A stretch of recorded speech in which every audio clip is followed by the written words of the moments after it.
bienvenue sur le channel. Aujourd'hui on se retrouve pour un classement de palettes. C'est-à-dire que tout le mois dernier j'ai testé 1, 2, 3, 4, 5 palettes plus 2 collections de fards à paupières. Les 2 collections de fards à paupières, je vous en parlerai dans la vidéo de favoris. Mais je voulais vraiment focuser sur les palettes que vous achetez genre en une palette et que... Pas genre vous pouvez acheter les fards à l'unité, ok? Donc, j'ai testé ces 5 palettes. Il y a 3 looks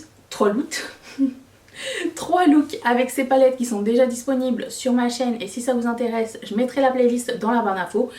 Et je les ai classés de la pire à la meilleure.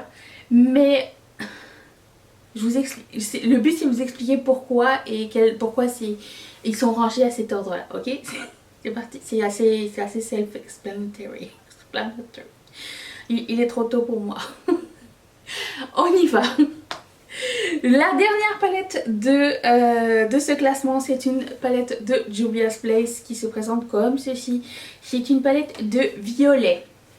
Pourquoi c'est la dernière, même si les violets sont parmi mes couleurs favorites à travailler, c'est qu'elles sont pas toutes faciles à appliquer.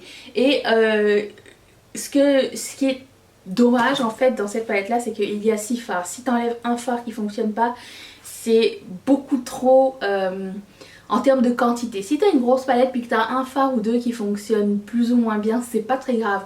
Mais quand c'est une palette de 6 fards et qu'il y en a un qui veut pas s'estomper, eh ben c'est chiant. D'autant plus qu'il n'y a que 2 fards mat. Et sur les 2 fards mat, celui qui fonctionne pas très bien, qui est assez capricieux et difficile à estomper, c'est un mat. Donc, c'est j'ai dit, c'était un mat. Bref, et bon, c'est embêtant. Et dans les shimmers, je pense que j'aimais beaucoup ces deux-là, mais ces deux-là sont quand même assez proches. Même s'ils ne sont pas complètement proches, ils sont quand même assez proches.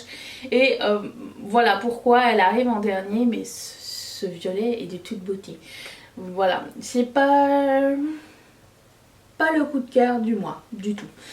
Dommage, parce que... Bref. La quatrième palette, c'est une palette de Colourpop, c'est la palette Mulan. Elle arrive en quatrième parce que c'est le choix de couleur. C'est plus le choix de couleur autre chose. Par contre, j'ai testé tous les fards. Est-ce que c'était cette palette là? J'ai testé tous les fards sur mes paupières. Oui, j'ai testé tous les fards sur mes paupières et il y a de très bonnes surprises. L'avantage avec cette palette là, c'est le nombre de formules différentes. Donc vous avez des mats, vous avez des satinés, vous avez des sequin shadow, vous avez des foils, vous avez des super shock shadow, vous avez même des paillettes pressées. Donc ça reste quand même dans l'ensemble quelque chose d'assez complet et assez... comment dire? C'est pas complexe, je voulais dire. Assez différent en termes de formules, c'est exactement ça que je voulais dire. Bref. Il y a rien. Je l'aime bien, ok, je l'aime bien, sauf que ça serait pas ma palette coup de cœur de la marque. Je sais qu'ils sont capables de faire des palettes qui me ressemblent un petit peu plus que ça, mais il y a de bonnes surprises, c'est pour ça qu'elle est en quatrième. Et voilà, j'ai bien aimé la travailler, vraiment aucun problème. Je pense aussi que le problème, visuellement parlant, c'est que le fait que ce soit noir, si ça avait été genre blanc ou beige ou un truc comme ça, le fond ça aurait été peut-être un peu moins terne à regarder, mais somme toute il y a de bonnes surprises dans cette palette là. C'est pas une mauvaise palette du tout. J'ai pas eu de problème avec les fards, il n'y a pas de à l'intérieur. J'ai utilisé tous les fards sauf celui-ci de la palette pour faire mes looks, donc je l'aime bien. Il y a vraiment de petites pépites à l'intérieur, notamment celui-ci, et c'est ça que je veux dire, donc un quatrième. En troisième position, il y a la palette de Juvia's Place, la Warrior, qui se présente comme suit. J'ai aussi testé toutes ces couleurs sur mes yeux et il y a de grandes surprises à l'intérieur. La qualité des fards est impeccable, je n'ai eu aucun problème. C'était des looks très riches, très or, très dark ou très lumineux. J'ai vraiment beaucoup aimé travailler cette palette là, je la trouve très inspirante. Alors comme ça de loin on dirait que les fards se ressemblent, je pense que c'est à cause du fond encore une fois, mais non, il n'y a pas de grosse ressemblance. Ce fard là n'est pas mon préféré pour ma teinte de peau, mais il y a eu tellement de belles surprises quand j'ai swatché sur mes yeux tous les fards. Je mettrai aussi la playlist des Eye Swatch dans la barre d'infos si ça vous intéresse. Et en termes de mat, il n'y en a que 3 sur 9, mais j'ai trouvé que c'était assez complet quand même, parce que vous aviez de quoi faire. Enfin le beige normal, vous aviez de quoi intensifier et intensifier encore plus. Je trouvais que c'était assez bien. J'aurais peut-être swappé genre celui-ci pour un autre mat. Peut-être un mat plus de cette couleur là peut-être. Mais je l'ai beaucoup aimé, j'ai eu vraiment beaucoup de plaisir à l'utiliser. Et voilà. Le seul truc c'est qu'il n'y a pas tant de formules différentes que ça par rapport à l'autre. Mais la Color Story m'intéresse plus. Quoi qu'elle se ressemble quand même pas mal, non? Parce que je serais pas en train de raconter des conneries. Non, pas du tout. Une est plus froide que l'autre.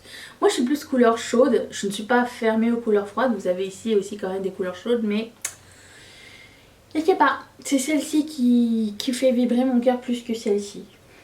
Pourtant il y a quelques couleurs qui se ressemblent quand même. Les mats. Les 3 mats qui sont dedans. On les retrouve dedans. Je pense que la game c'est sur, les métalliques. Voilà. La deuxième palette, la première Dauphine, c'est celle-ci. C'est l'avant-dernière que j'ai essayée. Je suis en train d'en essayer une autre. Oh, quelle beauté cette palette. C'est la Berries de Juvia's Place. Et là pour le coup j'ai eu de mal avec aucun des fards. Et là par rapport à la Violet, c'est condensé en 6. Mais les 6 ont quelque chose de spécial. Genre vous avez un violet flash. Genre pas violet, un rose flash, néon quasiment. Ça pour faire les transitions, ça et ça.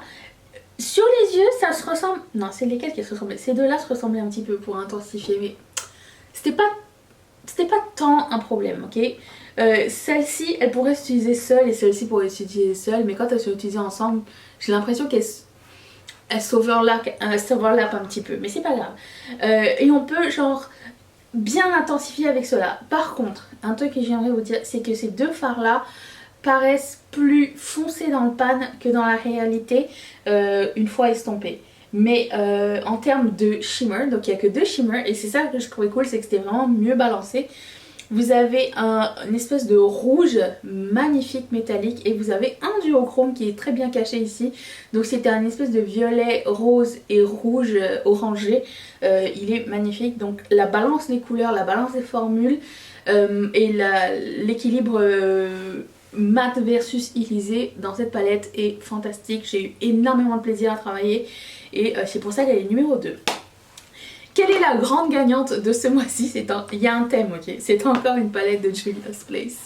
Moi qui n'aimais pas tellement cette marque-là, j'ai découvert la Wahala palette qui est une édition limitée. Au moment où je vous parle, je préfilme bien en avance. Nous sommes quel jour aujourd'hui? Le 6 juillet je pense. Vous allez voir ça une semaine plus tard peut-être, ou même un peu plus tard que ça. Ils ont dit qu'il y allait avoir un restock. Je vous aviserai bien sûr sur Riette et Makeup dès que je le vois arriver. La Wahala palette est une énorme surprise. J'ai pas eu de mal avec les couleurs du tout. La seule chose que j'aurais changé, c'est les 3 paillettes pressées. Je pense pas qu'on ait besoin de 3 paillettes pressées à l'intérieur. Après ça, ça reste une préférence, mais elles fonctionnent très très bien ces paillettes là. J'ai vraiment eu aucun problème. Donc vous avez des trucs... apparemment c'est rangé, mais étant donné que le fond est un peu bariolé, je déteste le fond, je déteste.